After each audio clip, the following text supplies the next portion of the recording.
فإن أصدق الحديث كتاب الله وخير الهدي هدي محمد صلى الله عليه وسلم وشر الأمور محدثاتها وكل محدثة بدعة وكل بدعة ضلالة وكل ضلالة في النار. فقد قال الله سبحانه وتعالى: أعوذ بالله من الشيطان الرجيم، بسم الله الرحمن الرحيم. يا أيها الذين آمنوا اتقوا الله حق تقاته ولا تموتن إلا وأنتم مسلمون.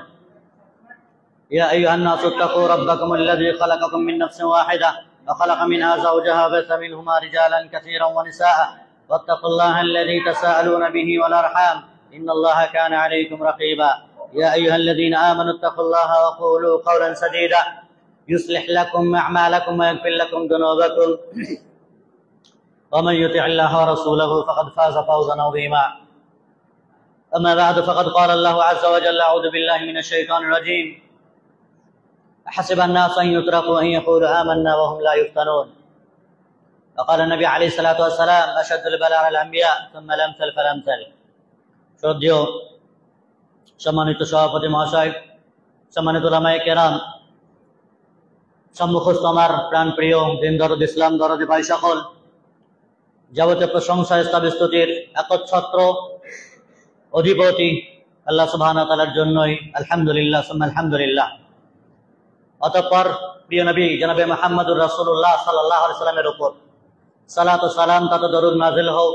আল্লাহুম্মা আমিন। আল্লাহুম্মা সাল্লি আলাইহি আল্লাহুম্মা বারিক আলাইহি আল্লাহুম্মা সাল্লি ওয়া সাল্লিম আলা নাবিয়িনা মুহাম্মদ ওয়া আলা আলিহি ওয়া সাহবিহি ওয়া সাল্লাম। সম্মানিত ও সুপ্রিয় ভাই ও বন্ধুরা,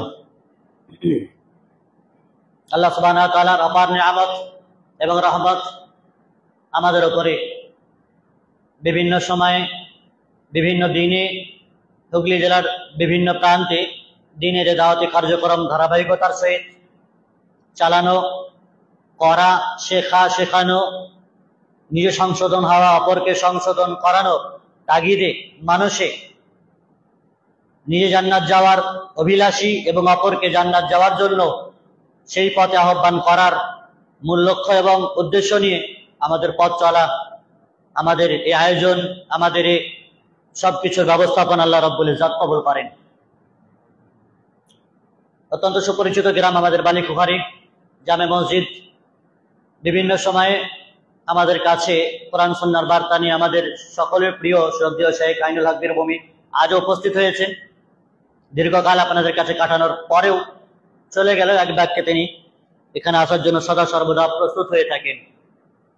যে যদি আমাদের এই চলা, আসা যাওয়া, আমাদের দু চার কথা মানুষের মাঝে ভালোবাসার স্পন্দন নিয়ে তাদের মনে রেখাপাত করে, তারা পরিবর্তন আনে, তাহলে অবশ্যই আমাদের আয়োজন এবং সামান্য আসা যাওয়াটা আল্লাহ রাব্বুল ইজ্জত কবুল করবেন।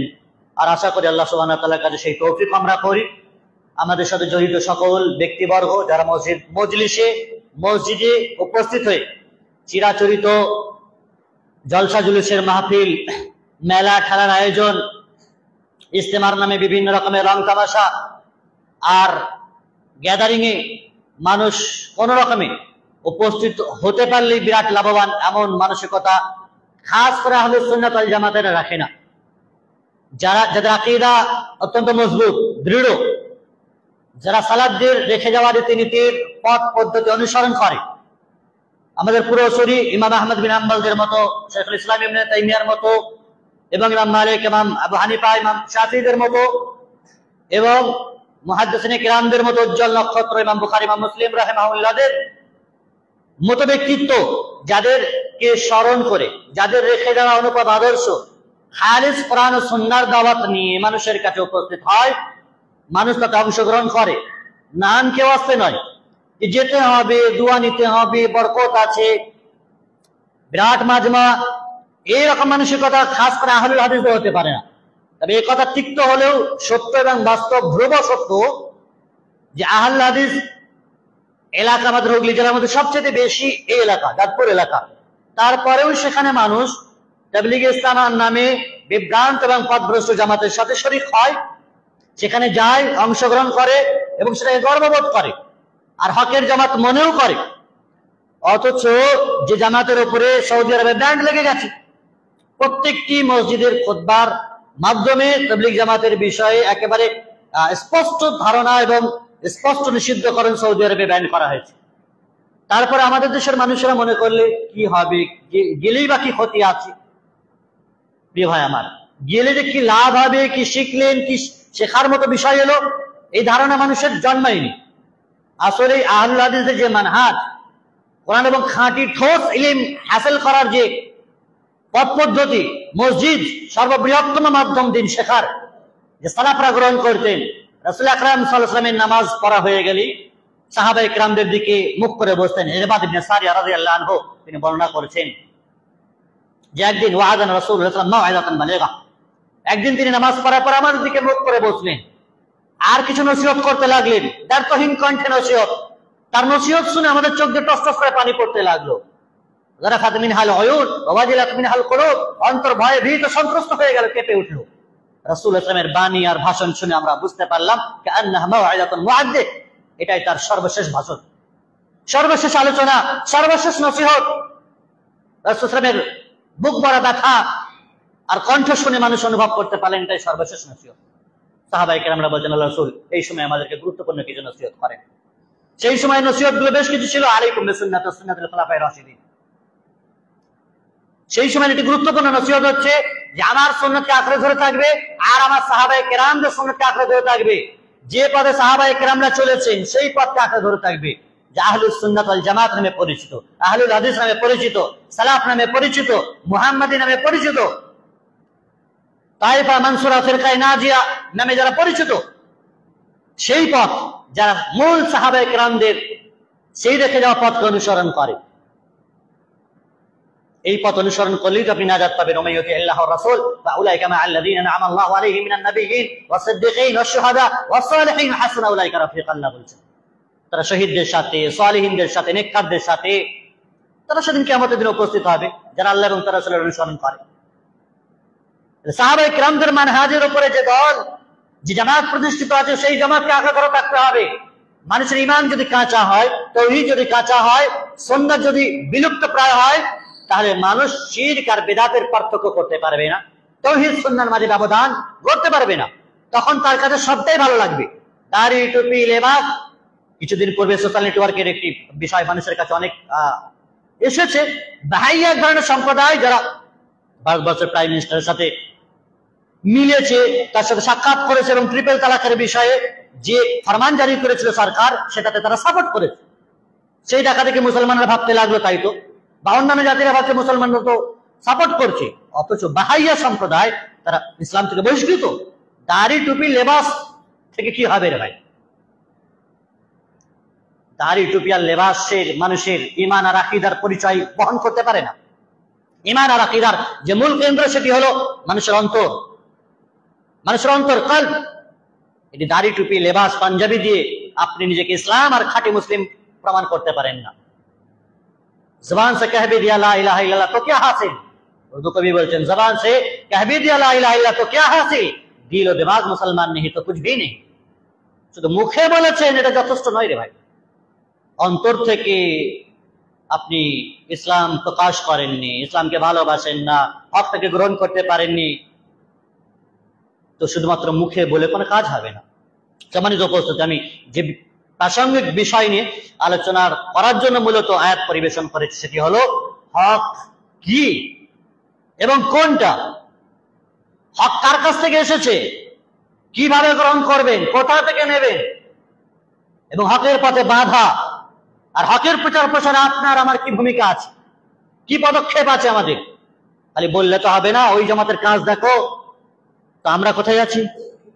ওই জামাতের কাজ দেখো, এই জামাতের কাজ দেখো, এরা এত সংখ্যক লোক জমা করতে পারে আর আমরা বা আমাদের আহলে হাদিসরা করতে পারে না। উপর দিকে থুতু ফেললে আপনার চেহারা তো সেটা লাগবে, এটা ভেবে রাখতে হবে। আপনি কি করেছেন? আপনিও তো তাদের মধ্যে একজন। আল্লাহ রাব্বুল ইজ্জাত নবীদের পরে বেছে বেছে শুধুমাত্র মানুষ পাঠিয়ে দিয়েছেন যে এরাই তাবলীগ করবে। আলেমদের নামকে আল্লাহ তাআলা বেছে দিয়েছেন, বাকি আলেমরা কি জর্দা ফাটবে, না তিল গুরঙ্গা মানে তেরঙ্গা খাবে, না গোল মাজবে? আলেমের নাম সিলেক্ট করে আল্লাহ তাআলা পাঠিয়ে দিয়েছেন যে এরাই দাওয়াত তাবলীগ করবে। হ্যাঁ, আর বাকিরা কি ধোঁয়াশা দেখবে, তামাশা দেখবে? আবার প্রথম প্রশ্ন যখন আপনি ফাঁদে পড়বেন, মার রাব্বুকা মা দীনুক ওয়া মান নবিয়ুক, এই আকীদার প্রশ্নে, তখন আপনি বুঝতে পারবেন। প্রিয় ভাই আমার, প্রত্যেকটা আলেম ওলামা যাদেরকে নবীদের ওয়ারিস হিসেবে যারা নিজেদেরকে ব্যক্ত করে যে হাম ওয়ারাসাতুল আম্বিয়া, নবীদের ওয়ারিস, উত্তরাধিকারী। কিসের উত্তরাধিকারী তুমি? টাকা পয়সা। নবীরা তো টাকা পয়সা ছেড়ে যায়নি। ইলমের উত্তরাধিকারী। যে ইলম শিখেছ সেটা প্রচার করার অধিকারী তুমি। ইলম শিখে শুধুমাত্র ঘোষলাতে বসে থাকলে তো হবে না, ইঁদুরের গর্তে ঢুকে থাকলে তো হবে না। ইঁদুরকে মুনাফিক বলা হয়েছে, এক গর্ত দিয়ে ঢোকে আর এক গর্ত দিয়ে বের হয়। ইঁদুরকে কেউ ধরতে পারে না। শুধুমাত্র জবান, আমাদের শুধুমাত্র লেবাস, আমাদের শুধুমাত্র বলনিয়ার ফুটানি আর বক্তব্য, এমনটা ইসলাম আর নিজের দায়িত্ব যা আল্লাহ রাব্বুল ইজ্জতের পক্ষ থেকে এসেছে, নবীরা যে দায়িত্ব ছেড়ে গেছেন উলামায়ে কেরামদের কাঁধে, সেই দায়িত্ব থেকে আপনি পার পাবেন না। আমি আপনি দিনের দাওয়াতের কাজ কর্ম, হকের প্রচার প্রসার করতে বদ্ধপরিকর। যারা ইলমের লাইনে আছে, শরীয়তের ইলম যার পেটে ঢুকেছে, যে জেনেছে, যে হাসিল করেছে, তার উপর এক্সট্রা জিম্মেদারি হচ্ছে সে প্রচার প্রসার করবে। নচেত অত্যন্ত মশহুর হাদিস, রাসূল আকরাম সাল্লাল্লাহু আলাইহি ওয়াসাল্লাম বলছেন, মান কাতামা ইলমান, মান আল্লামা ইলমান সুম্মা কাতামা উলজিমা বিলজামিন মিন নার ইয়াউমুল কিয়ামা। যে ব্যক্তি ইলম শিখলো আর শেখার পর সেটা গোপন করলো, প্রচার করে না, প্রসার করে না, মনে করে না যে এটা তার দায়িত্ব, উলজিমা বিলজামিন মিন নার ইয়াউমুল কিয়ামা, কিয়ামতের দিন তাকে জাহান্নামের আগুনে ছুঁড়ে ফেলা হবে। সম্মানিত উপস্থিতি, ইলমের প্রচার প্রসার করা, শরীয়ত ইলমের হক জামাতের প্রচার প্রসার করা, এই যুগে নিজেকে আহলুস সুন্নাত ওয়াল জামাত হিসেবে দাবি করা, নিজেকে আহলুল হাদিস বলে দাবি করা, এটা হলো সবচেয়ে বড় জিহাদ বলা যেতে পারে। যেখানে হাজারো বাতিল ফিরকা, বাতিল জামাতেরা নিজেদেরকে প্রকাশ্য ওপেন প্ল্যাটফর্মে জাহির করছে, সেখানে আহলুল হাদিসরা শুধুমাত্র গর্তে ঢুকে আছে, বললে না জানি ফিতনা হবে। আহলুল হাদিস বললে আমাদের মসজিদ মাদ্রাসার সমস্যা হবে, বলা যাবে না, বলবো না, প্রচার করবো না। তো ওদের দলের সাথে ঢুকে থাকে, মিলেমিশে চলতে হবে। যে ব্যক্তি সবার কাছে ভালো হতে চায়, সে আল্লাহর কাছে খারাপ। পৃথিবীর সবার কাছে আপনি ভালো হতে পারবেন না, সকল জামাতের সাথে ঐক্যবদ্ধ আপনি করতে পারবেন না। বাতিলদের সাথে, মুশরিকদের সাথে, শিরক আর কুফরি তন্ত্র সাথে যারা অতপ্রতভাবে জড়িত, আর যারা মানুষের তৈরি করা কোন রীতি নীতি আর মাযহাব আর মতবাদের প্রচার প্রসার করে, সেটা ইলিয়াসী নামে হোক, আর সাদপন্থী হোক, আর জুবাইরপন্থী হোক, আর কিছু হোক, তারা কখনো আল্লাহ এবং তার রাসূলের কাছে ভালো হতে পারে না। রাসূল আকরাম সাল্লাল্লাহু আলাইহি ওয়াসাল্লাম সাহাবায়ে কেরামদের মানহাজ হচ্ছে মানহাজে সালাফ। সেই মানহাজ যদি নিজের স্পষ্ট না করতে পারেন, আপনি তাদের মধ্যে অন্তর্ভুক্ত। এই জন্য নিজের মানহাজকে স্পষ্ট করতে হবে। আমি আহলুল হাদিস, আমি আহলুস সুন্নাহ ওয়াল জামাআহ, আমি হকের উপরে আছি। যে হকের কথা রাসূল আকরাম সাল্লাল্লাহু আলাইহি ওয়াসাল্লাম বলেছেন, লা তাযালু তাইফাতুন মিন উম্মতি মানসুরিন আলাল হক লা ইয়াদুররুহুম মান খাযালাহুম হাত্তা ইয়াতি আমরুল্লাহ। বরাবর একটি দল, রাসূল আকরাম সাল্লাল্লাহু আলাইহি ওয়াসাল্লাম বলছেন, যে হকের উপরে চিরপ্রতিষ্ঠিত থাকবে, তাদেরকে কেউ টলাতে পারবে না, ধ্বংস করতে পারবে না, তাদেরকে কেউ বিভিন্ন প্রকারের দ্বীনের ক্ষতি করতে পারবে না। তাদের উপর আল্লাহর পক্ষ থেকে সাহায্য সহযোগিতা আসবে যতক্ষণ না কিয়ামত আসছে। তাহলে দ্বীন ইসলামের কোনো ক্ষয়ক্ষতি করতে পারবে না। আপনি দ্বীনের প্রচার প্রসার করেছেন, দ্বীনকে কি দাবাতে পারবে?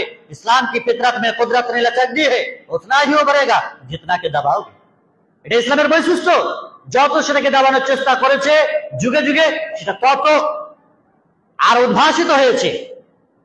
রাসূলুল্লাহ সাল্লাল্লাহু আলাইহি ওয়াসাল্লামের জীবনী স্টাডি করলে আপনি বুঝতে পারবেন, 40 বছরের নবী হওয়ার পরে 13 বছর অত্যন্ত অত্যাচারিত, নির্যাতিত, নিষ্পেষিত হওয়ার পরে মক্কা ছেড়ে মদিনায় এসেছেন। তো ইসলাম কি দমে গেল না আরো উদ্ভাসিত হলো? সারা বিশ্বে ইসলাম প্রচার হলো কোথা থেকে? মদিনা থেকে। কোথা থেকে প্রচার হলো ইসলাম? মদিনা ভূমি থেকে। এই জন্য রাসূল আকরাম সাল্লাল্লাহু আলাইহি ওয়াসাল্লাম বলছেন, মদিনা থেকে যেমন ঈমান বেরিয়েছে সারা বিশ্বে, ঠিক কিয়ামতের পূর্বে ঈমান কোথায় ফিরে আসবে? মদিনাতেই। আল ঈমান ইয়ারিজু কামা তারিজুল হাইয়াতু ফি জুহরিহা। সাপ যেমন গর্ত থেকে বের হয়, আবার সন্ধ্যা হলে সে তার গর্তেই ফিরে আসে, ঠিক তেমনি ইসলাম আর ঈমানের ঘাঁটি হলো মদিনা, মদিনাতুল মুনাওয়ারা, যেখান থেকে ইসলাম প্রচার প্রসার হয়েছে। রাসূলুল্লাহ সাল্লাল্লাহু আলাইহি ওয়াসাল্লামের আসার পর থেকে ইসলাম আবার কিয়ামতের পূর্বে ওখানেই ফিরে যাবে। সম্মানিত উপস্থিতি, আমি যে কথা বলছিলাম হক, আমরা এমন একটি দ্বীনের অনুসারী, যে দ্বীন, যে পথের নাম আমরা বলি সিরাতুল মুস্তাকিম, যেটি প্রতিনিয়ত আমরা সূরা ফাতিহার মধ্যে বলে থাকি, ইহদিনাস সিরাতাল মুস্তাকিম। আল্লাহ আমাদেরকে সহজ সরল পথ দেখাও, সহজ এবং সরল পথ দেখাও। প্রতিটি ফরজ নামাজে, সুন্নাতে, নফলে, জানাজাতে কত শতবার বলছি সিরাতুল মুস্তাকিম, সহজ সরল পথ। এই পথ বোঝানোর জন্য রাসূল আকরাম সাল্লাল্লাহু আলাইহি ওয়াসাল্লাম নকশা কেটেছিলেন। সাহাবায়ে কেরামদের সামনে একটা দাগ টানলেন, একটা খুতুতান সহজ সরল রেখা টানলেন, আর তার ডানে বামে অসংখ্য দাগ টানলেন, রেখা টানলেন, আর বললেন এই সহজ সরল রেখা, এটা হলো ইসলাম। আর এই ডানে বামে যে অসংখ্য রাস্তা আছে, তাতে দুআত আবু আবি জাহান্নাম, অসংখ্য জাহান্নামের পথে আহ্বানকারীরা দাঁড়িয়ে আছে। সুদ, ঘুষ, জেনা, ব্যভিচার হাতছানি দিচ্ছে, চুরি, ডাকাতি, লুটপাট, বিভিন্ন রকমের ঘুষ, এগুলো সব হাতছানি দিচ্ছে, আপনাকে ডাকছে। তাদের পথে আহ্বানে যদি সাড়া দেন তো আপনি জাহান্নামে চলে যাবেন। আর সহজ সরল পথটা যদি ইখতিয়ার করেন, যে পথের অভিলাষী আমরা বারংবার এলাকায় চাই, সিরাতাল মুস্তাকিম আমাদেরকে দাও, সেই পথটা সোজা চলে গেছে কোথায়? জান্নাতে। সম্মানিত উপস্থিতি, আমরা জানি কথা, হক পথ অত্যন্ত আলোকিত, আলোকময়, হক অত্যন্ত সৌন্দর্যমণ্ডিত, কিন্তু হকের পথে অনেক কাঁটা আছে। যে ফুল অত্যন্ত কি বলে সৌন্দর্য ছড়ায়, সুরভিত হয়, বিকশিত হয়, অত্যন্ত সুগন্ধে মাতোয়ারা করে, গোলাপ ফুল, সেই ফুল তুলতে গেলে কাঁটা লাগে, কাঁটাযুক্ত একটি গাছ। তো হকের পথ তেমনি সুনিশ্চর, সুন্দর, মানুষকে মাতোয়ারা করে। এই হক যে পেয়েছে, হকের যে মজা আর সুনিশ্চর যে স্বাদ আর যে এর রস, সেটা থেকে সে কখনো পার হয়ে যেতে পারে না, এড়িয়ে যেতে পারে না। কিন্তু কাঁটা আছে। হকের পথে চলতে গেলে অসংখ্য বাধা আছে, বিপত্তি আছে, অসংখ্য বিপদগামী করার জন্য বিভিন্ন প্রকারের আপনার দেওয়াল তৈরি করা হয়, প্রতিরোধ করা হয়। সম্মানিত উপস্থিতি, এই হক এসেছে কোথা থেকে? আল্লাহ রাব্বুল ইজ্জতের পক্ষ থেকে। আল হাক্কু মির রাব্বিকুম ফামান শাআ ফালিউমিন ফামান শাআ ফালিয়াকফুর। হক কোথা থেকে এসেছে? আল্লাহর পক্ষ থেকে। যার ইচ্ছা হবে সে গ্রহণ করবে, যার ইচ্ছা হবে সে গ্রহণ করবে না। এটা আল্লাহ তাআলা ইখতিয়ার দিয়ে দিয়েছেন মানুষকে। কোন মানুষকে আল্লাহ তাআলা বাধ্য করেননি, ইখতিয়ার দিয়েছেন। ভালো মন্দের তারতম্য করার মতন আল্লাহ তাআলা সেন্স দিয়েছেন। এটা ভালো পথ, এটা খারাপ পথ, কোন পথ গ্রহণ করবে, যে পথ গ্রহণ করবে তার ফলাফল সেভাবে পাবে। তো হক নাযিল হয়েছে কোথা থেকে? আল্লাহর পক্ষ থেকে। নবী রাসূল এসেছেন সেই হকের দিশা দেখানোর জন্য, গাইডের জন্য। অসংখ্য নবী রাসূল এলেন, 1,24,000 কম বেশি এলেন। তারপর উলামায়ে কেরামরা আছেন, প্রতিনিয়ত হকের পথ দেখাচ্ছেন। না হকের পথেও অসংখ্য মানুষ আছে, ডাক দিচ্ছে। তাহলে হকের বিধান আল্লাহ রাব্বুল ইজ্জতের পক্ষ থেকে এসেছে, আমাদেরকে হক গ্রহণ করতে হবে। আল্লাহ তাআলার পক্ষ থেকে যা কিছু এসেছে, রাসূল আকরাম সাল্লাল্লাহু আলাইহি ওয়াসাল্লাম যা কিছু নিয়ে এসেছেন, শরীয়ত, সেটি হলো হক। এছাড়া অন্য কোন ব্যক্তি যে কোনো যা কিছু নিয়ে এসেছে, নিজস্ব কোনো মতবাদ, নিজস্ব কোনো রীতিনীতি, নিজস্ব ব্রেন, মগজ, মস্তিষ্ক প্রসূত কোনো প্রথা আর কোন দিন তৈরি করেছেন, সেটা দ্বীনে ইলাহি নামে আকবর তৈরি করো, আর সেটা তাবলীগ জামাত ইলিয়াসী সাহেব তৈরি করুক না কেন, আর অন্যান্য কোনো জামাত তৈরি করুক না কেন, সেটি খাওয়ারিজ হোক, সেটি মাতুরিদিয়া হোক, জাহমিয়া হোক, কাদরিয়া হোক, মুতাজিলা হোক, শিয়া হোক, মুআত্তালা হোক, মুশাব্বিহা হোক, অসংখ্য অসংখ্য দল আর ফিরকায়ে বাতিলা তৈরি হয়েছে, সেটি মানুষকে কেন্দ্র করে। তারা তাদের স্ব মতবাদকে ইসলামের নাম দিয়ে চালিয়েছে, ইসলামের ট্যাগ আর সিম্বল লাগিয়ে ইসলাম বলে সেটাকে প্রচার প্রসার করেছে, নিজেদের ফলোয়ার বাড়িয়েছে, নিজেদের সাবস্ক্রাইবার করেছে। এভাবে হাজারো দল, কুল্লু হিজবিন বিমা লাদাইহিম ফারিহুন, প্রত্যেকটি দল তারা যে যে পথে আছে সে দলই তারা খুশি। তৃণমূলও খুশি, বিজেপিও খুশি। যেমন প্রত্যেকটি দল ইসলামের নামে যারা কলঙ্ক লেপন করেছে, তারাও তাদের দলে খুশি আছে। কিন্তু মনে রাখতে হবে দুটি দল, হিজবুল্লাহ আর হিজবুল শয়তান। হিজবুল্লাহ এক আল্লাহর দল, সেটি আহলুস সুন্নাহ ওয়াল জামাআহ, যেটি সাহাবায়ে কেরামদের দল। রাসূল আকরাম সাল্লাল্লাহু আলাইহি ওয়াসাল্লাম বলছেন যে 73টি দল, তার মধ্যে 72টি দল যে জাহান্নামে যাবে, একটি দল জান্নাতে যাবে। তারা কারা? তাদের বৈশিষ্ট্য বর্ণনা করতে গিয়ে রাসূল সাল্লাল্লাহু আলাইহি ওয়াসাল্লাম কি বলেছেন? মা আনা আলাইহি ওয়া আসহাবি। সেই দলটার বৈশিষ্ট্য হলো যে বৈশিষ্ট্যের উপরে আমি আছি আর আমার সাহাবায়ে কেরামরা আছে, যে মানহাজের উপরে, তরিকার উপরে, পথ পদ্ধতির উপরে আমি আমার সাহাবায়ে কেরামরা টিকে আছে, এটাই হলো নাজাতপ্রাপ্ত দল, এটাই হলো হকপন্থী, এরাই হলো হকপন্থী। বাকি সব গোমরা, বাকি সব পথভ্রষ্ট। এই কথা কেন আমরা বুঝি না? সম্মানিত উপস্থিতি, হকের পথে বাধা, অসংখ্য হকের প্রচার প্রসার করতে গিয়ে নবী রাসূলেরা কোথাও তো মার খেয়েছেন, জখম হয়েছেন, কাউকে তো হত্যা করা হয়েছে, কাউকে তো তাড়ানো হয়েছে, এটা আল্লাহ রাব্বুল ইজ্জাতের পক্ষ থেকে এক ধরনের পরীক্ষা। সূরা আনকাবুত আল্লাহ তাআলা বলছেন, আহাসিবান নাস আন ইউতরাকু আন ইয়াকুলু আমান্না হুম লা ইফতানুন। মানুষ কি মনে করে নিয়েছে যে তারা বলবে শুধুমাত্র যে আমরা ঈমান এনেছি আল্লাহর উপরে, এটাই যথেষ্ট, এটাই তাদের জন্য শুধু যথেষ্ট যে ঈমান এনেছি বলবে। আর আল্লাহ বলছেন তাদের কি পরীক্ষা নিরীক্ষা করা হবে না?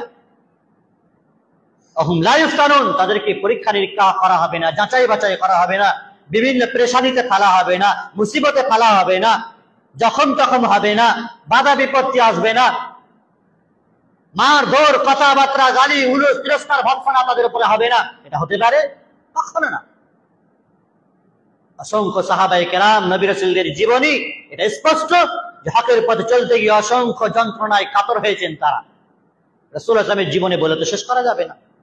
উহুদের যুদ্ধ থেকে শুরু করে, বদরের যুদ্ধ থেকে শুরু করে কত শত যুদ্ধে তিনি রক্তে রক্তাক্ত হলেন, তাইফের ময়দানে রক্তে রক্তাক্ত হলেন। কিসের দাওয়াত দিতে গিয়ে? হকের দাওয়াত দিতে গিয়ে। তো দুনিয়ার ময়দানে রক্তে রক্তাক্ত হতে পারেন, ক্ষয়ক্ষতি হতে পারে, শারীরিক ক্ষয়ক্ষতি হতে পারে, মাথার হেলমেট তার ভেঙে গিয়ে রক্ত গড়িয়েছে, দন্ত মোবারক শহীদ হয়ে গেছে, বিভিন্ন রকমের গালিগুলো আবু জাহল আবু লাহাবের পক্ষ থেকে শুনতে হয়েছে, মক্কার কাফের মুশরিকদের দ্বারা প্রতারিত হয়ে মক্কা ছাড়তে হয়েছে, বুক ভরা বেদনার চোখের অশ্রু ঝরিয়ে মক্কা ভূমিকে বিদায় দিয়ে মদিনাতে আগমন করতে হয়েছে।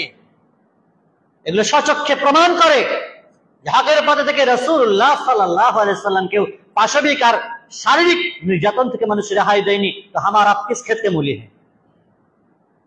আমি আর আপনি খালি রসগোল্লার বিরিয়ানি খেতে এসেছি দুনিয়াতে, খালি নামি দামি খাবার খাবা আপ্যায়ন করবে মানুষ, এই জন্য দুনিয়াতে আমাদের আবির্ভাব হয়েছে। এক ধরনের হুজুরেরা তো এই ধ্যান ধারণাতেই দাওয়াত করে, জলসা করবো, বক্তব্য রাখবো, খাবার দাবার দেবে না, বালিঘরে খেতে দেবে না, অমুক জায়গায় সিনেটে খেতে দেবে না, গিয়ে কি হবে? ইয়ে ভাই আমার দাওয়াতের কাজে তো খাওয়ার দাওয়াত নয় রে ভাই, এটা কিসের দাওয়াত?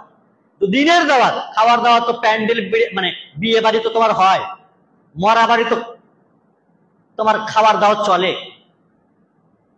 খাপনার অনুষ্ঠান, আকিকার অনুষ্ঠান, কত শত অনুষ্ঠানে তো তুমি খাচ্ছ, এরপরে পেট ভরে না। দিনের দাওয়াতের ক্ষেত্রেও খেতে হবে তোমাকে, তবেই যেন জানটা ভরে। প্রিয় ভাই আমার, লা ইয়াবতালি জাওফ ইবনে আদম ইল্লা তুরাব, রাসূলুল্লাহ সাল্লাল্লাহু আলাইহি ওয়াসাল্লাম যথার্থই বলেছেন মানুষের পেট ভরবে না, মানুষের পেট কখনোই ভরবে না যতক্ষণ সে মাটিতে না যাচ্ছে, মাটিতে না যাচ্ছে। সম্মানিত উপস্থিতি, তাহলে শুধুমাত্র মুখে আমিন আমিন বলবো, ঈমান এনেছি বলবো, আর এটা যথেষ্ট হবে? কখনোই না। বরং আল্লাহ রাব্বুল ইজ্জাত সত্যনিষ্ঠতা যাচাই বাছাই করবেন। হক এর উপরে কে আছো সেটা আল্লাহ তাআলা দেখবেন। ওয়ালা নাবলু আন্নাকুম বিশাইইন মিনাল খাউফি ওয়াল জু' ওয়া নাকসিম মিনাল আমওয়ালি ওয়াল আনফুসি ওয়াত তামারাত ওয়া বাশশিরিস সাবিরিন। তোমাদেরকে ভয় দেখিয়ে, ক্ষুধা, কাতর যন্ত্রণা, খেতে পাচ্ছ না, খিদে আছে, এবং ফল ফসলের ক্ষয় ক্ষতি করে আল্লাহ তাআলা পরীক্ষা নিরীক্ষা করবেন, পরীক্ষা নিরীক্ষা করবেন। তবে ধৈর্যশীলদেরকে সুসংবাদ দিতে বলা আছে। যারা ধৈর্য ধারণ করে, সুখে দুঃখে বিপদে আপদে ধৈর্য ধারণ করে, হাসবুনাল্লাহু ওয়া নি'মাল ওয়াকিল, আমাদের জন্য আল্লাহই যথেষ্ট, আল্লাহই উত্তম অভিভাবক, এ কথা যিনি বিশ্বাস করেছেন মনে প্রাণে, আল্লাহ তার জন্য যথেষ্ট না? যথেষ্ট নয়। আল্লাহু ইয়াসিমুকা মিনান নাস, রাসূলুল্লাহ সাল্লাল্লাহু আলাইহি ওয়াসাল্লামকে লক্ষ্য করে আল্লাহ তাআলা বলেছেন আল্লাহ তোমাকে হেফাজত করবে, আল্লাহ তোমাকে হেফাজত করবে। আল্লাহ তাআলা হেফাজত করেছেন। সম্মানিত উপস্থিতি, সবচেয়ে পৃথিবীতে হকের পথে টিকে থাকার জন্য নবীদের উপর যে অত্যাচার হয়েছে, যে মুসিবত এসেছে, সেটা তো আমাদের উপরে আর এর পরবর্তী যুগের উপরেও তো আসবে না। আসাদুল বালা আলাল আনবিয়া, কঠিন থেকে কঠিন মুসিবত, কঠিন থেকে কঠিন নির্যাতন কাদের উপরে এসেছে? নবীদের উপরে। মালামসাল ফালামসাল, তার পরবর্তী যুগের মানুষ, তার পরবর্তী যুগের মানুষের উপরে। নবী ইব্রাহিম আলাইহিস সালামের যুগের কাহিনী জানেন না মানুষেরা? তাকে আগুনে ফেলা হলো। মুসা আলাইহিস সালামকে ফিরআউন তার লস্কর সৈন্য সামন্ত সহ ধাওয়া করা হলো, করা হয়নি। ঈসা আলাইহিস সালামকে মারতে যাওয়া হলো, আল্লাহ তাআলা তুলে নিলেন। কত শত নবীদের পিছনে ভাবে তাদের জাতিরা উঠে পড়ে লেগেছিল, কিন্তু তারা সাকসেস হয়নি, তাদের আগুনে তারাই দগ্ধীভূত হয়েছে, তাদের পাদে তারাই ফেসে গিয়ে জালে জড়িয়ে মারা গেছে। সমুদ্রে আল্লাহ তাআলা তাদেরকে নাকানি চোবানি দিয়ে তাদের সলিল সমাধি ঘটিয়েছে। এ কথা ইতিহাস দ্বারা আমরা জানি। সম্মানিত উপস্থিতি, হকের পথে থাকলে বিভিন্ন প্রকারের শত্রু প্রলোভন, সমাজের উপহাস, ব্যঙ্গ, তুচ্ছ তাচ্ছিল্য, মস্করা, কত প্রকারের আপনাকে সহ্য করতে হবে, অন্যের চাপ, সবকিছু সহ্য করতে হবে। ন্যায়ের পথে থাকলে, হকের পথে থাকলে অসংখ্য বিরোধিতা মানুষেরা করবে, শত্রু হবে, সেটা অন্য কোনো জাতি নয়।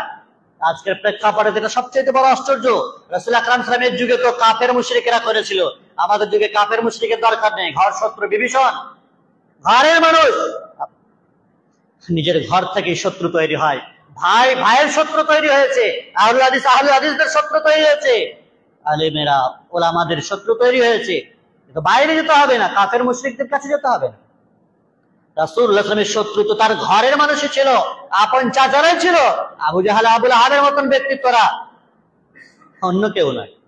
তারপরে সেটা কাফের মুশরিক। কিন্তু আজ আমাদের অবস্থা কি? আমাদের মানুষেরাই তো আমাদের বিরোধিতা করে। আহলুল হাদিসরাই তো এক শ্রেণীর মানুষ নিজেরা নিজেদের পিছন দিক থেকে জামা ধরে টানে, পায়ে পা দিয়ে কচলাতে চাই, এক পেশা করতে চাই। কারা এটা? সাঁওতাল বাগদিরা, ডোম মাথরেরা, না কারা? আমরাই, আমাদের মতন যারা নিজেদেরকে আহলুল হাদিস বলি বা মুসলমান বলি, নিজেরাই গৃহযুদ্ধে লিপ্ত হয়ে আছে, একে অপরের সাথে লিপ্ত হয়ে আছে। আর এটা যে যুগের ফিতনা, গৃহযুদ্ধে লিপ্ত করা হবে মানুষকে, মানুষ এই ধরনের কার্যকলাপ চালাবে। সম্মানিত উপস্থিতি, নবীদের জীবনের হকের পথে বাঁধা নূহ আলাইহিস সালামের প্রেক্ষাপট যদি আমরা দেখি, 950 বছর দাওয়াত দিয়েছেন, ইল্লা 50 আনা, 50 ছাড়া 950 বছর। ইন্নী দাউতু কওমি লাইলা ওয়া নাহারা, তিনি বলছেন আল্লাহর কাছে আরজি করে, আল্লাহ গো, রাত এবং দিন তাদেরকে মানুষকে দাওয়াত দিচ্ছি। ফালাম ইয়াজিদহুম দুআই ইল্লা ফিরারা, যত ডাকছি তত বেশি পালাচ্ছে। আমি আমার জাতিকে ডাকছি তোমার পথে, রবের পথে, দিনের পথে, যত ডাকছি তত বেশি পালাচ্ছে। ওয়া ইন্নী কুল্লামা দাউতুহুম লিতাগফিরা লাহুম জাআলু আসাবিহুম ফি আযানিহিম ওয়াস্তাগশাউ থিয়াবাহুম ওয়া আসাররু ইস্তিকবারা ইস্তিকবারা, তাদেরকে ডাকছি তখন তারা কি করছে? কানে আঙুল দিচ্ছে। জাআলু আসাবিহুম ফি আযানিহিম, কানে আঙুল দেয়, চেহারাকে কাপড় দিয়ে ঢেকে নেয়। এটা শুনতে পাইনি, শুনবো না, শুনলে মানতে হবে। এই আজকের যুগে একটা ট্র্যাডিশন মানুষের আমাদের মাঝে আছে, বেশি শুনলে বেশি মানতে হবে, এই জন্য খুতবাতে লাস্টে আছে, বেশি শুনতে হবে না। আবার আহলুল হাদিসদের খুতবা শুনলে তো বেশি শোনা হয়ে যাবে, তখন কোন কথা আমার ঘাড়ে লাগবে, বুকে লাগবে, দরকার নেই, ব্যথা উঠবে। তাবলীগ জামাতে গেলে না ওরা বোঝে আর না তুমি বোঝো, আরবিতে খুতবা হচ্ছে, সবাই এক্সপার্ট, ও নিজেও বোঝে না আর জনগণও বোঝে না, অতএব কল যেতেও লাগবে না, বুকেও লাগবে না, ব্যথাও হবে না, উল্টে বিরিয়ানি খেয়ে চলে আসতে পারবো। এটা কাদের দশা? আমাদের আহলুল হাদিসদের দশাই কি, অন্য কারো কথা বলছি না। নূহ আলাইহিস সালামের জাতির মতো কি হয়ে গেছে নাকি তোমরা? ওরা তো সরাসরি কানে আঙুল দিত, চেহারাকে কাপড় দিয়ে ঢেকে নিত, এবং ইস্তিকবারা ইস্তিকবারা, গর্ব অহংকার। আমাদের মতো মানুষ আলেম ওলামাদের কথা শুনবে, খুতবা শুনতে হবে, মাথা নিচু করে দ্বীনের দাওয়াত শুনতে হবে, কে যে কাজ নেই, এখানে যেতে হবে, মজলিসে বসতে হবে, গর্ব অহংকার মানে ভরে পড়ে আছে। প্রিয় ভাই আমার, শুনলে মানতে হবে, তো না শুনি না মানি। আপনি না শুনলে কি বেঁচে যাবেন? না মানলে কি বেঁচে যাবেন কিয়ামতের দিন? এই ওদের আপত্তি পেশ করে, আল্লাহ আমি তো জানি না, আমি তো শুনিনি। এই যে খুতবা শুনতে লেট করে, বালিকবাসীদের এই অভ্যাস আছে, আমি অনেকবার খুতবা দিয়ে দেখেছি, একেবারে শেষ পর্যায়ে মানুষ আসে, খুতবাতেও লেটে আসে। তেমনি দিনের দাওয়াতের অবস্থা তো কি হতে পারে আমাদের এলাকাগুলো আর জেলাতে, তা আমরা জানছি।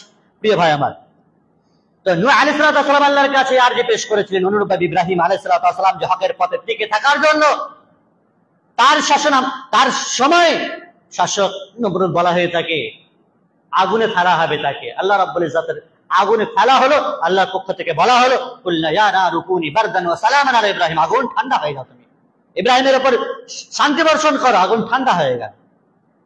যে আল্লাহ রাব্বুল ইজ্জাত তোমার বিরোধিতা করার জন্য মানুষ এবং জিন তৈরি করেছেন, সেই আল্লাহই তোমার বিরোধিতা দূর করতে পারেন। আল্লাহ তাআলা বলেন, কাযালিকা জাআলনা লিকুল্লি নাবিয়্যিন আদুওয়া শায়াতিনাল ইনসি ওয়াল জিন, আল্লাহ তাআলা বলেন প্রত্যেক নবীর জন্য আমি দুশমন তৈরি করেছি। আল্লাহ বলছেন, উলামায়ে কেরামদের দুশমন তো এটা তো আম কথা। প্রত্যেক নবীর জন্য আমি শয়তান, দুশমন, শত্রু তৈরি করেছি। কাদের থেকে? শায়াতিনাল ইনসি ওয়াল জিন, মানুষ এবং জিন শয়তান, এরা এদের দুশমন, নবীদের দুশমন। তাহলে আল্লাহ তাআলা দুশমন তৈরি করেছেন। দুশমন না থাকলে তো হক বুঝতে পারবে না, হকের টেস্ট বুঝতে পারবে না তুমি। শত্রুপক্ষ না থাকলে দ্বীনের দাওয়াতের যে মজা তুমি তো অনুভব করতে পারবে না। প্রিয় ভাই আমার, অনুরূপভাবে মুসা আলাইহিস সালামের কথা আমি বলেছিলাম, পাষণ্ড নরদম শাসক ফেরাউনের কাছে এত অত্যাচার করেছে, সেই সময়কালে পত্রিকাটা শিশু যারা পুরুষ জন্ম নিত তাদেরকে হত্যা করা হতো, নারীদেরকে ছেড়ে দেওয়া হতো। তারপরেও মুসা আলাইহিস সালামকে আল্লাহ তাআলা সেইভাবেই বড় করলেন তিলে তিলে।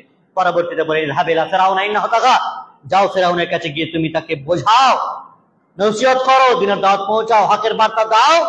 নিঃসন্দেহে ইন্নাহু তাগা, সে তো পাষণ্ড নরধম হলে হবে কি, সে সীমাতিক্রম করলে কি হবে, তোমাকে তো তার কাছে দাওয়াত পৌঁছাতে হবে। আল্লাহ রাব্বুল ইজ্জত এভাবে যুগে যুগে অসংখ্য নবী রাসূলদেরকে দ্বীনের দাওয়াতের ক্ষেত্রে তাদের কাছে যেতে বলেছেন। রাসূল আকরাম সাল্লাল্লাহু আলাইহি ওয়াসাল্লাম কাফের মুশরিকদের দ্বারা অত্যাচারিত হওয়ার পরেও তাদের কাছে দাওয়াত পৌঁছেছেন। মদিনাতে ইহুদিরা বসবাস করত, 3 শ্রেণীর, বানু কাইনুকা আর কি বলে এই যে সমস্ত গোত্র ইহুদিরা ছিল, বানু নাজির আর বানু কুরাইজা, সকলের কাছে তিনি দাওয়াত পরিবেশন করেছেন। তারপরেও একটা চুক্তি ছিল মদিনার সেই সমস্ত ইহুদিদের সাথে যে তারা বিরোধিতা করবে না, মুসলমানদের ক্ষয়ক্ষতি করবে না, শত্রুপক্ষে সাহায্য সহযোগিতা করবে না। কিন্তু একসময় যখন করলো, এই ওয়াদা অঙ্গীকারকে যখন ভেঙে দিল, তখন বানি নজিরকে রাসূলুল্লাহ সাল্লাল্লাহু আলাইহি ওয়াসাল্লাম মদিনা থেকে তাড়িয়ে দিলেন, বাড়ি ঘর তার উজাড় করে দিলেন, বস্তিকে তছনছ করে দিলেন, তাদের খেজুর গাছগুলো পর্যন্ত জ্বালিয়ে পুড়িয়ে ছারখার করে দিলেন। না রহেগা বাস না বাজেগি বাঁশি। সম্মানিত উপস্থিতি, বাধার বিভিন্ন প্রকার রূপ হতে পারে, সেটি মানসিক প্রেসার হতে পারে, সামাজিক, অর্থনৈতিক, প্রাতিষ্ঠানিক রূপে আসতে পারে, সমাজের উপহাস হতে পারে। মানুষ বলে যুগে ইসলাম সম্ভব নয়, এই দাওয়াত তাবলীগ করে কি হবে, তো কি করে কি হবে, এই করে যদি না হয় তো কি করে কি হবে, বলুক তারা। নবী রাসূলের তরিকা পদ্ধতি তারা শিখিয়েছেন এভাবে, যদি কাজ না হয় তাহলে কোন ভাবে কাজ হবে। নবী রাসূলের তরিকার পদ্ধতি তুচ্ছ-তাচ্ছিল্য করা হয়, তাদের উপরে ব্যাড কমেন্ট করা হচ্ছে। যদি কেউ বলে যে এইভাবে দাওয়াত তাবলীগ করে কি হবে, তো জেনে রাখবেন এই জামাতের উপরে নয়, বরং নবী রাসূলদের উপরে কথাবার্তা বলা হচ্ছে। এটাই প্রথম বাধা, উপহাস, তুচ্ছতা। অনুরূপভাবে পারিবারিক চাপ আসে। অনেকে দিনের পথে আসতে চায়, কিন্তু পরিবার বাধা দেয়, এতে সম্মান নষ্ট হবে, আর কিছু হবে। পরিবার মেনে নিতে চায় না, পরিবারের চাপে দিন কবুল করে না, হকের উপর টিকে থাকতে পারে না। অনুরূপভাবে অর্থ এবং পদ মর্যাদার প্রলোভন। অনেকে বলে হক কথা বললেই চাকরি হারাবো, মসজিদ মাদ্রাসার চাকরি তো জানি, সামান্য কথা বললেই তাড়িয়ে দেবে।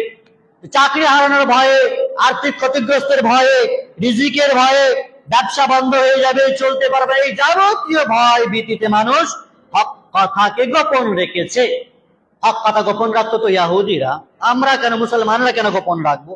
মুমিন তো সদা সর্বদা আল্লাহর দেওয়া নিয়ামতে, রুজিতে সে যথেষ্ট ভরসামান যে আল্লাহ আমাদের রুজিদাতা।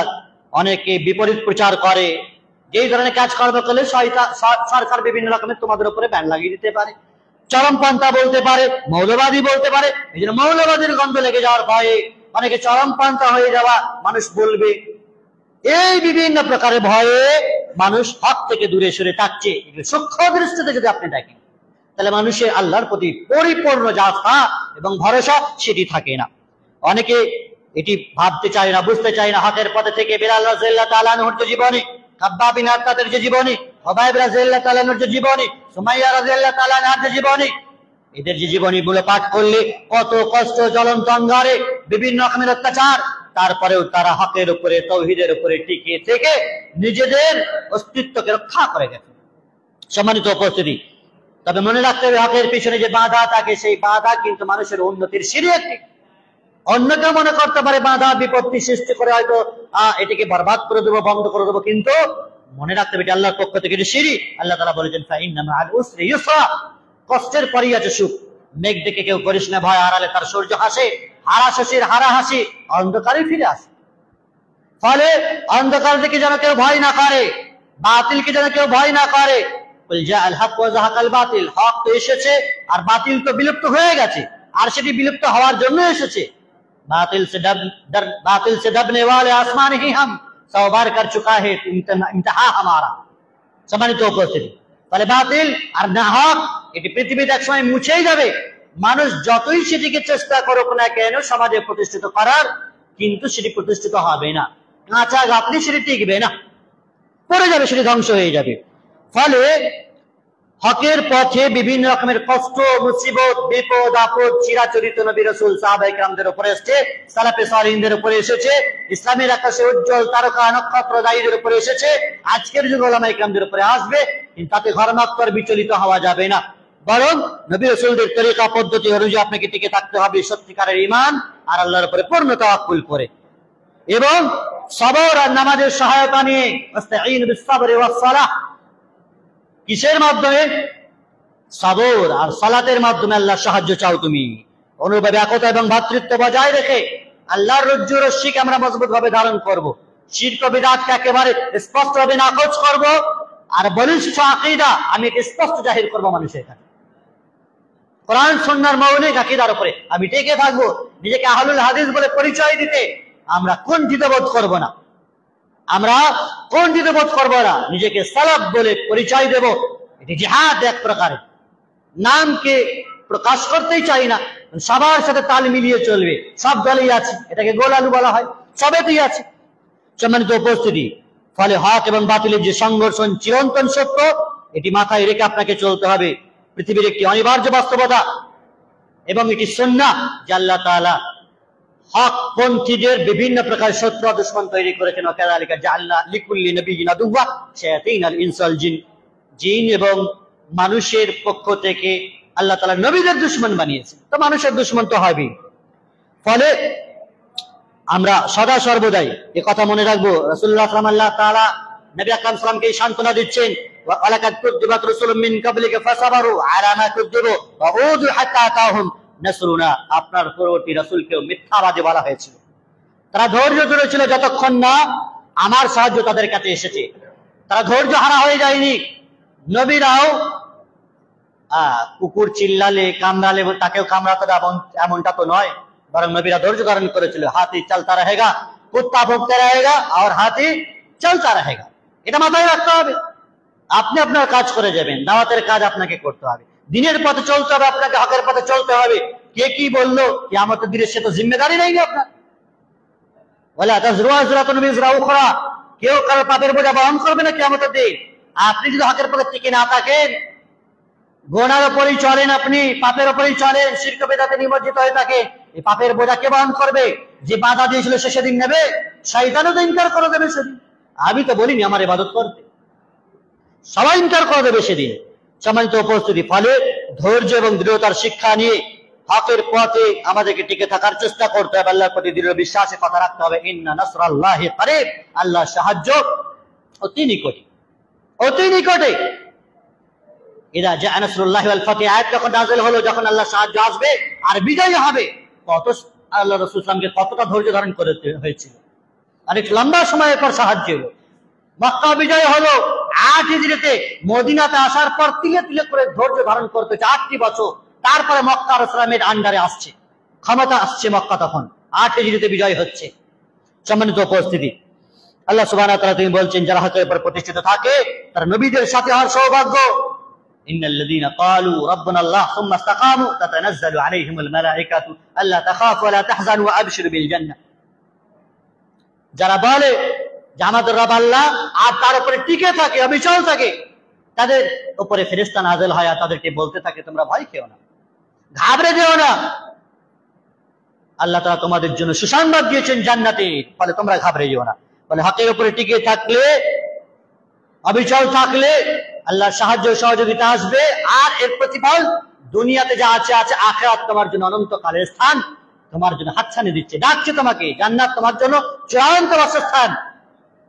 ফলে না হকের সাথে বাতিলের সাথে কখনো কোনো সময় আপোষকামী নয়, শিরক বিদআতের সাথে মুশরিকদের সাথে কখনো আতাত নয়, বরং আল্লাহ প্রদত্ত এই বডি, শরীর, আল্লাহ প্রদত্ত দিন, নবী রাসূল যা শিখিয়েছেন, ওলামায়ে কেরামরা যা শেখাচ্ছেন, তার উপর দৃঢ় চিত্তে আপনাকে টিকে থাকতে হবে। এই মানসিকতা নিয়ে আপনাকে দুনিয়াতে চলাফেরা করতে হবে। অজস্র বাধা বিপত্তি দুনিয়ার ভাগতে আসবে, শারীরিক ভাবে আসবে, মানসিক ভাবে আসবে, আর্থিক ভাবে আসবে, সদা সর্বদা সবকিছুকে আপনাকে বরদাস্ত করতে হবে। সবর ধৈর্য ধারণ সেভাবে করতে হবে যেমন উলুল আজম মিনার রাসূল বলা হয়েছে, তাসবির কামা সাবারা উলুল আজম মিনার রাসূল। উলুল আজম মিনার রাসূল কাদেরকে বলা হয়? নূহ আলাইহিস সালামকে। ঈসা, মূসা, ইব্রাহিম এবং মুহাম্মদ সাল্লাল্লাহু আলাইহি ওয়াসাল্লাম, এই 5 জন নবীকে বলা হয় উলুল আজম মিনার রাসূল। এদের জীবনীটা আপনি পড়ে দেখেন, এই 5 জন নবীর জীবনে কত কষ্টকে তারা বরদাস্ত করেছেন, কত মুসিবতকে তারা সহ্য করেছেন তিলে তিলে। রাসূল আকরাম তাদের জন্য বদদুয়া করেননি, তায়েফবাসীদের জন্য বদদুয়া করেননি। বদদুয়া করলে ধূলিসাৎ হয়ে যেত, বরবাদ হয়ে যেত।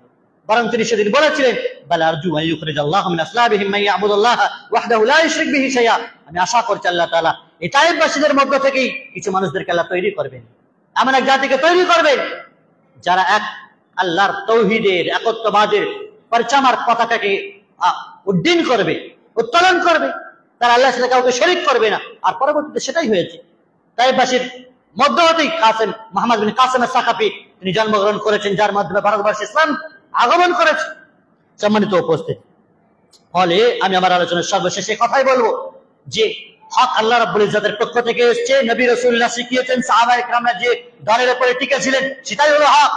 মানব রচিত কোনো প্রথা, মানব রচিত কোনো মৌলিক উসুল তৈরি করে কোনো ব্যক্তি যে ধর্মগুলো তৈরি করেছেন, সেটি তাবলীগ জামাত হোক, আর সেগুলি খারিজার, মুরজিয়ার, মুতাজিলা হোক, কাদরিয়া হোক, আর সেগুলি বেরেলি হোক, আর মাদারি কবরি হোক না কেন, কবর পূজারী, মাজার পূজারী হোক না কেন, সেটি নাহক এবং বাতিল, গোমরাহ এবং পথভ্রষ্ট।